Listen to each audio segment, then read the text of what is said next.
Let me ask you a question. How many people out there know the real you? And by that, I just mean people who love you for you. They know you inside and out. And I'm curious, in your life, are they family members? People you've grown up with your whole life, lifelong friends and people that know your family? Is it your spouse? And if you speak more than one language, I want to know how many of these people that know you really well, how many of them know you in your native language versus your second language? Now, if you've been following me a bit, you know I live in France. I've been here for a little over a decade, and I only use French in my day-to-day life to communicate with everyone I come across, except my French husband, Tom. So all the French people I've met in France, they only know me in French. And I feel like they're missing out because I am not 100% myself in my second language. I want to know what you think about that, so let's talk. All right, bonjour tout le monde. Welcome back to We in France. I'm Diane.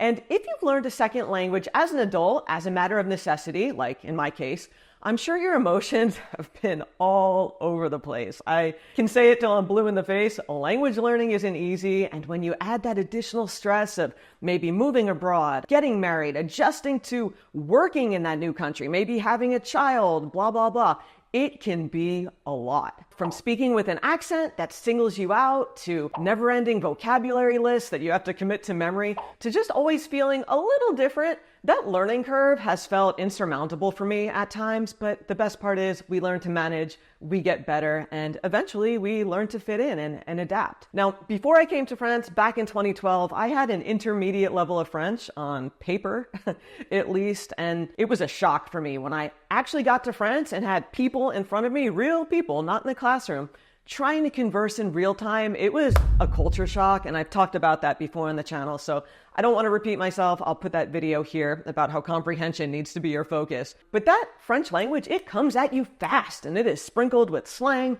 People mumble, and you kind of come face to face with all that stuff that'll like send shivers up a newbie learner's spine. It's really that tricky in the early years. And I got tired of meeting people who would just think of me as that American woman and nothing else. You know, that foreigner with the shaky French, the outsider the first year or so, you know, that person who was a burden to invite places because, you know, someone would have to explain to me what the heck was going on. In reality, that was my insecurity talking. No one actually made me feel less than. It was self-imposed. I am way too hard on myself. I was then, I am now. I didn't always allow myself to see what other people saw. I was too in my head about it, you know, and what people really did see was someone with interesting ideas, someone with a fresh perspective, a worthwhile cultural exchange, someone to learn from. And in reality, it was positive. And there have been times where I'm doing the best that I can in the moment, but then that self-doubt kind of creeps in. And on my worst days, I'll be honest with you, I wanted to quit and move home, you know, and never utter a French word ever again. But, you know, then you get over it, you come to your senses, you kind of breathe, let go. Tomorrow is a new day. And that mantra was very useful to me my first year here. But honestly, over the years, I've settled in, I've gained confidence, and my motivation, though, it has waned over the years, you know, but I have gotten it back. I've made French friends, people understand me just fine, and I'm able to pretty much express myself in any situation. My French is fluent, France is my home. But, yes, and there's always a but, it's a question that I've asked myself over the years.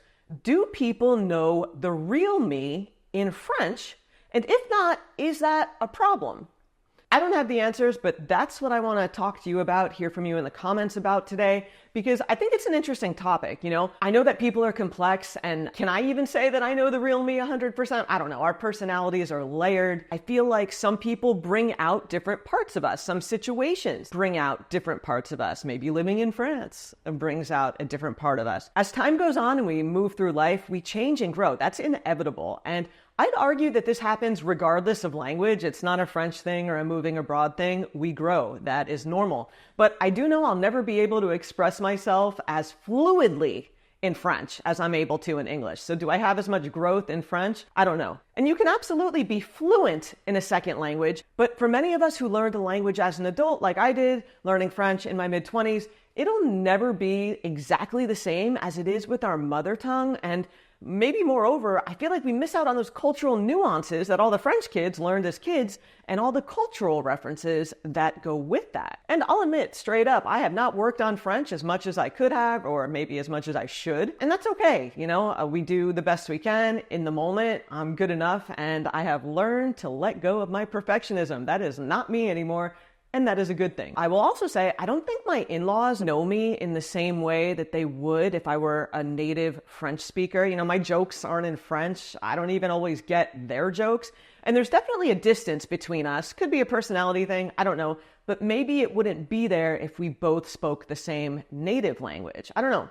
But we communicate just fine. My French is good. They were very patient in the early days, and they don't speak English. So like we literally just had to work through it. And it's not the literal words that make that lack of closeness. I just feel like it's everything else that goes along with being in another country as an adult, learning a new language. And I don't know if you can relate to that or if I'm just kind of talking to the wall, as usual, lots of walls here.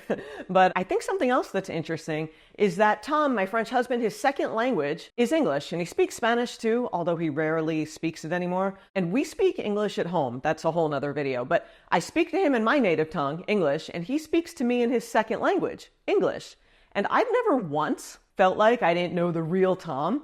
I feel 100% he knows the real me, and that is a good thing, since we got married and all, to know your spouse. And I've mentioned this before, but I almost laugh when he's speaking French as if it's not the real Tom, because I know him in English, not French. I think of him as my American husband. What did he say? I know that sounds weird. I think of him as like, just like me, you know, my American husband, yes, he has an accent in English, but he is 100% born and raised in France. So I know he's French, logically. Oh, okay. But in my mind, he's just like me. He's just another American, you know, and then I see him speaking French and I have to remind myself, Oh yeah, this guy's actually French. And he's never once said knowing me in English has been a hindrance or that English has prevented me from getting to know the real him. In the early days, his English was not great, and now he's pretty amazing despite never having lived in an English-speaking country or even visited for more than about 10 days at a time, never studied abroad or anything like that. And I asked him about this before making this video, and he says he never feels held back by English, despite him saying his French is much stronger and his English isn't very good, modest. But I've never felt like he wasn't smart enough or good enough in his second language. And we even do the New York Times games. He's better at the Wordle than I am in his second language. And he's also never seemed burdened by English. You know, even in the early years when he wasn't so quick, you know, he never really got worked up. He never was like ready to quit. He never was so bothered, you know, or so frustrated that he'd switch to French in anger. And I think it comes down to a personality thing. He's really a star and has this positive mindset about it. He doesn't get in his head about things like I am prone to doing. And he's also very motivated to always get better. So I should take his lead there. I think this is a really interesting topic. I could probably do a separate post on like relationships and the language dynamics, but I want to leave that there and move on. And I have some thoughts kind of surrounding this topic of people getting to know you in your second language. Again, I really want to hear from you on this one for those of you who maybe have a partner in a different language or you also have moved abroad. One of the points I want to make is I started seriously learning French as an adult, and I am seriously hard on myself. You know, I didn't go to a bilingual high school or take French in high school seriously. I didn't go to study it in college. I studied Gaelic, yes, what they speak in Ireland. I was interested in that at the time, and French wasn't even on my radar. And then I started, just for fun, taking French lessons at the Alliance Française in Montclair, New Jersey. And the only French person I'd known in my life, I believe, up until that point, was my French teacher, Yvonne. And that was it. So I had no life experience or like French experience to compare her to or anything like that about what French people were like. I took classes once a week for fun. And then you also kind of have to get in on that cultural learning, not just the language, you know. So the Alliance Française taught you about the culture as well. And it's not something I really considered much at the time, but there is so much we absorb from our upbringing in a certain place that we don't even realize we're absorbing it until we're no longer there. So, you know, I'm more American in my ways. Tom is more French, and you don't have those references that you learn as a kid, you know, in your new country because you weren't there as a kid. But, you know, once I moved to France, I got up to speed real quick because I was face to face with that French culture daily with French people. And I learned right away. I didn't have that cultural know-how, but you learn references from kids' TV shows, you know, movie references, inside jokes, and even mundane stuff, you know, that like French kids know that, you know, you just pick up along the way. But yeah, I was 100% American in that regard because as a kid, you know, I never lived abroad or anything like that. And I think if you are bilingual, you learn two or more languages from a young age. This doesn't really apply because not only are you raised in the language, but you're raised in the culture as well, and that counts for a lot. All right, next. I don't seem as smart in French. I'm not saying I seem smart at all. Let me put that out there. But, I have a decent vocabulary in English. I can express myself rather professionally and eloquently when I try in my native language. But in French, whoo, that is all out the window. I definitely don't come across quite as self-assured and smart. Maybe people think I'm dumb. I don't know. Maybe people think I'm a little dumb in English too. So, I don't know. But honestly, I think I get frustrated a lot more quickly speaking French, especially when there are emotions involved. I seem a little bit more reserved than I am, and sometimes I'll have a complicated thought. This was more difficult in the early days, but even now, I'll have a really complicated thought, maybe with some tenses, words, I'm not quite sure of the conjugation. I'll have it in my head in English, and I'll miss the moment to say it in French because I couldn't quite figure out how to say it properly. I just need to stop overthinking, and it's cute making mistakes as a 16-year-old exchange student, but it is less cute as a grown adult. Your ego can get in the way. So sometimes I don't say anything at all, and people will think I'm maybe shy or reserved, and maybe that's a blessing in disguise. I don't know. I'm certainly not a overly reserved person in English, at least. All right, next.